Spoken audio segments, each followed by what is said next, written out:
The last Game of Thrones game that wasn't specifically catered to mobile platforms was arguably Telltale's narrative-based adventure game from 2015. Since then, we've gotten a handful of mobile-based Game of Thrones titles that haven't exactly impressed core gaming audiences.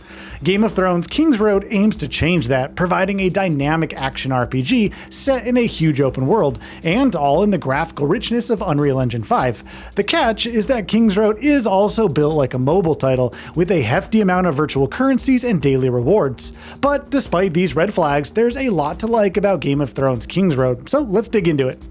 Early access content and reception. Kingsroad has been in early access since March 26th, with a full release set for May 21st. 63 days is not a very long time for an early access period, but the developers at Netmarble are confident in the stability of their game. The early access build is nothing to sneeze at content-wise, boasting a whopping 50 chapters within the main story, as well as large number of explorable cities and landmarks, including King's Landing, Winterfell, and Highgarden. That said, regardless of how Netmarble feels about the state of the game, player reception hasn't been all sunshine and rainbows. Kingsroad currently sits with a mixed rating on Steam across over 1,000 players. Most critical reviews cite aggressive pay-to-win monetization as a major hindrance to enjoying the game. Built in Unreal Engine 5. Epic recently released an interview with the devs of Kingsroad discussing the methods used to craft the open-world mobile title, so it's no secret just how proud the graphics engine leader is in the game. One of the key takeaways from the interview is the world partition technique used to lighten the performance load of the open world. This is done by only loading in zones within proximity of the player. Draw distances are pretty impressive as well, with HLOD being employed to keep the 700-foot wall and other towering landmarks detailed for most vantage points. Open world exploration. While we don't know the complete surface size of the game's map, we do know the early access areas are quite large. Opening up the map reveals all of Westeros with the Kingsroad dividing the center. A majority of the early access areas are in the north, including large zones around Castle Black just south of the wall. Areas are so large that horse mounts are available early on in the game to traverse around with. Like other open-world RPGs, the environment is filled with crafting ingredients, shops, treasure chests, quests, and world bosses. If you're looking for a bunch of open-world activities to lose yourself in, this has plenty. Crafting and loot. The most ubiquitous of these activities is, of course, ingredient gathering. Kingsroad has a healthy amount of crafting materials that can be plucked from the environment, and some are quest rewards and daily bonuses too. Materials have a rarity tier to them, which determines the quality of items you craft. Some of the more common items that can be made from crafting are potions like HP tinctures, but elemental arrows, bolts, and throwing daggers can be crafted as well. Inventory is limited in the game, so frequently crafting and selling items is well advised. Quests.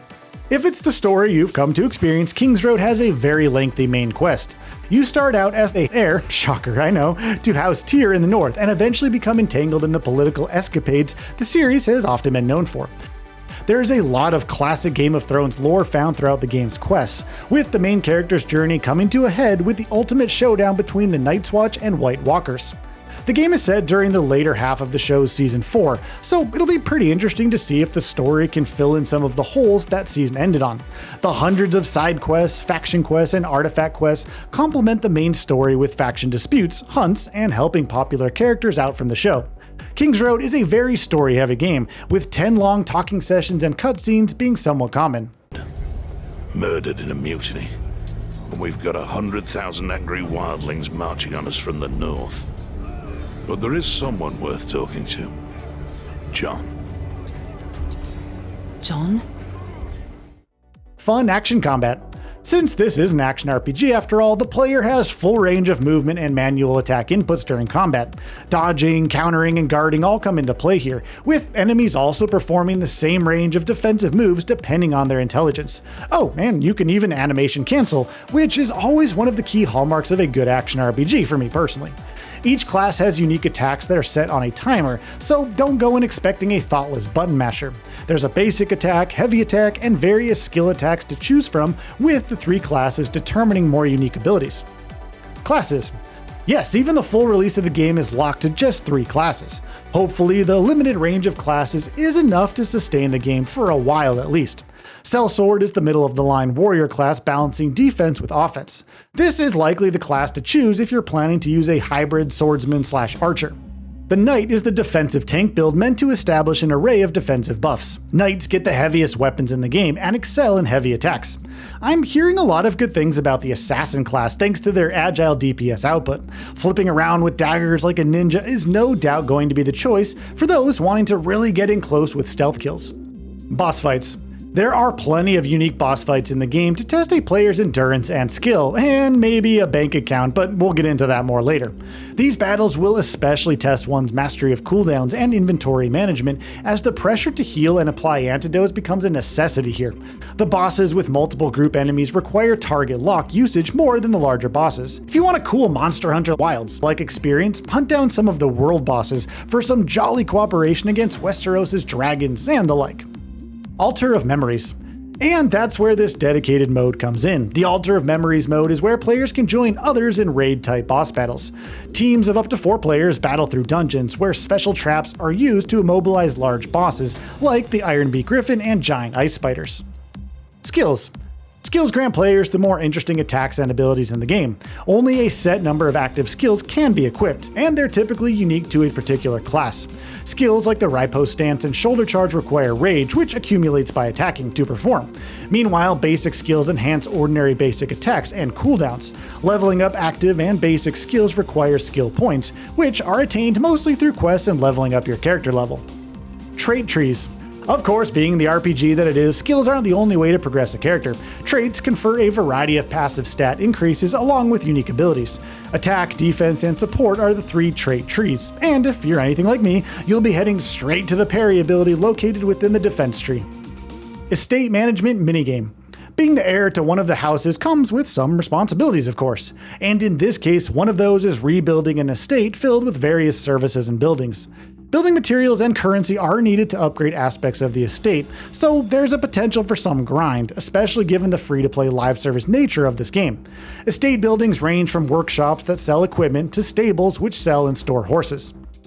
Daily activity caps. So yeah, back to why the game has a mixed rating on Steam. Let's get into that. While basic story progression isn't exactly gated behind any paywall, it can be restricted based on the recharge point system. When recharge points run out, the player must either spend virtual currencies to buy more or wait until the next day. The way the developers have assured RP concerns is not exactly comforting either. Netmarble reassures that, quote, the team is actively discussing balance adjustments to increase the daily amount of RP provided, end quote. So RP limitations are still a thing with the full release. Wonderful, yay, can't wait. Additionally, there are timed missions, which just further adds a sense of FOMO in a game where there really shouldn't honestly be any. Monetization. Well, yeah, like we said, this is a mobile live service game after all, so maybe FOMO and monetization is expected here. In-game currency can be used to fast travel and share equipment across different characters on the same account. There's also a lot of cosmetics to purchase within the game's various menus. Platforms and pricing. But at least the game is free to play, right? Maybe. Well, it will be when it officially launches. To play during the early access period, you'll have to shell out $24.99 for the standard edition, which grants an additional outfit. Game of Thrones Kingsroad comes out of early access with its official launch on May 21st on PC, Android, and iOS. So, what are your thoughts on this? Go ahead and share them in the comments below. And if you like this video, please subscribe to the channel and enable all notifications by clicking the bell icon to get new video updates. We upload every day and would really appreciate your support. Thanks for watching.